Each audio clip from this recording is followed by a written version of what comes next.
Let's be honest, 2020 has sucked.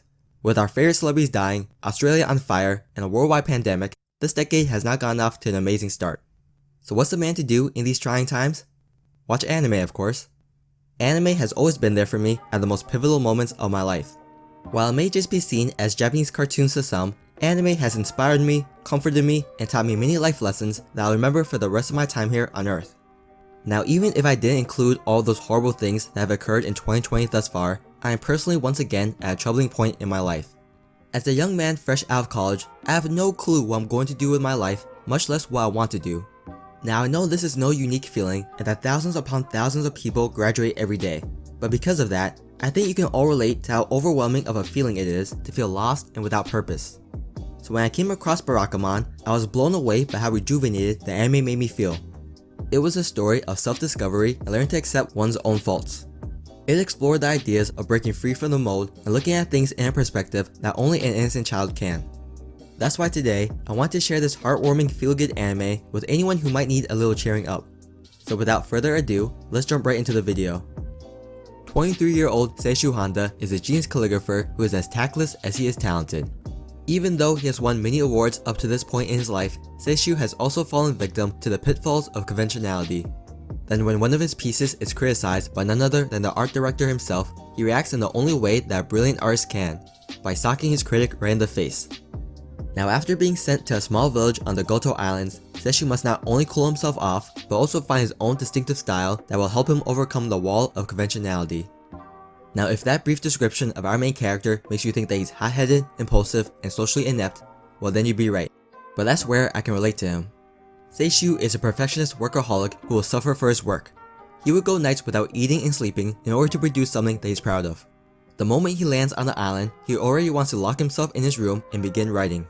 So for someone to call his work textbook style and unoriginal would be similar to them attacking him as a person. Of course, this is no excuse to be assaulting people, as he would later admit, but I can sympathize with him. Even if it's something as small scale as uploading a video onto YouTube, it does take some courage to be able to put oneself out there and to allow their work to be critiqued by others. Like Seishu, I too would work tirelessly to perfect a project because it would give me anxiety to put my name onto something that I was not personally proud of. And I'm just some random guy on the internet.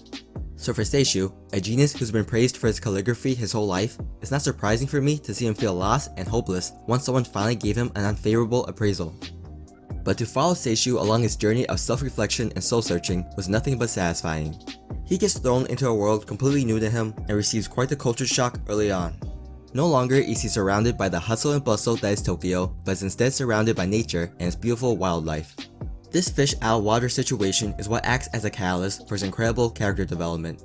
As we watch him bond and interact with the wholesome villagers, we begin to delve deeper into the layers of his personality. Even though he comes off as a proud, stubborn city boy, through his daily interactions, we learn that he's also a clumsy, unathletic cat lover who's also prone to falling into depression just like the rest of us. And through his adventures with the village children, he learns multiple life lessons that are integral in his self-acceptance and in him finding his own personal style. No longer does he need his work to be acknowledged by others to feel validated, and Seishu learns to write for himself and that as long as he enjoyed the process, then it wasn't a failed project. And no longer does he let the fear of messing up paralyze him. He realizes that the imperfections in his work is what makes it unique and what allows for it to be his own style. There's one scene from the anime in particular that has really stuck with me. In the episode where Seishu goes mochi grabbing, he's continuously met with failure as he attempts to catch a bag of mochi. He comes to the conclusion that instead of struggling and failing, it'd be easier to just give up. But after some words of wisdom from one of the village elders, he realizes that even though he keeps failing, the opportunities will keep coming and that if he continues to persist, then he will eventually succeed. It's just that he was too focused on the opportunities above, i.e. the mochi being thrown at him, that he failed to seize the opportunities below him, which in this case were the mochis on the ground. I think that this is a super important lesson to be remembered not only by those fresh out of college, but by anyone looking to advance in life. It's easy to be discouraged when we don't get that job that we want or if we get passed up for some promotion. But like the elders said, if someone else gets the opportunity that you are chasing, then let them have it.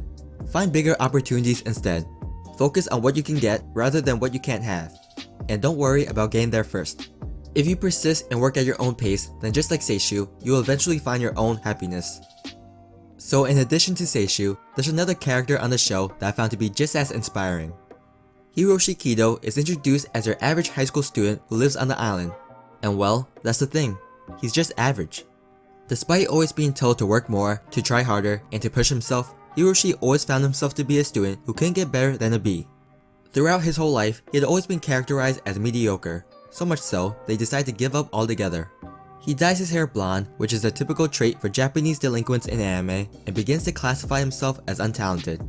By his definition, talent is what separates people who can do anything without trying from those who can't do anything no matter how hard they try.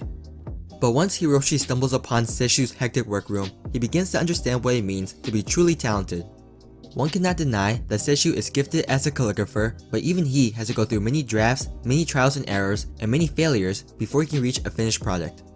Hiroshi realizes that true talent is the relentlessness to keep putting in effort until you finally reach a point where you can stand proud.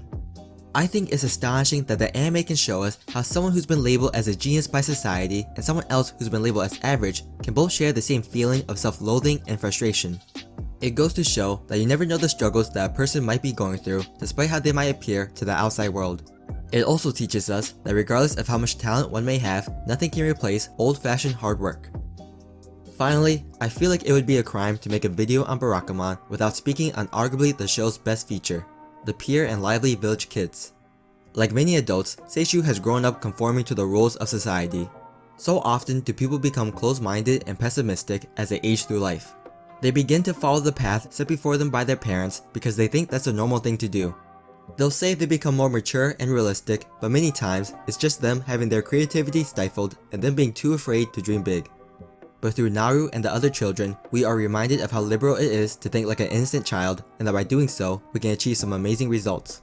In fact, Naru was the one to challenge Hiroshi's definition of talent and caused him to re-examine his understanding of the word despite not knowing what it meant herself. Seishu learns very early on not to underestimate the power of children. Whether it be bug catching or fishing, he's constantly in awe by how the children are able to think outside the box and are able to do things that he cannot. And every time he's on the verge of a breakdown, it is the kids who bring him back down to earth. Barakamon is a story of self-exploration and finding one's own distinct style that is unique only to them. This anime has encouraged me so much during this complex time of my life. It's taught me to go at my own pace, to stop and smell the flowers, and that failure is okay. Like I said earlier, Barakamon might just be seen as a show for some, but even if it's just a way to kill time, I think this anime is worth watching just for the fact that it will put a smile on your face. If you guys enjoyed the video, please make sure to like, comment, subscribe, and I'll see you guys next time. Peace!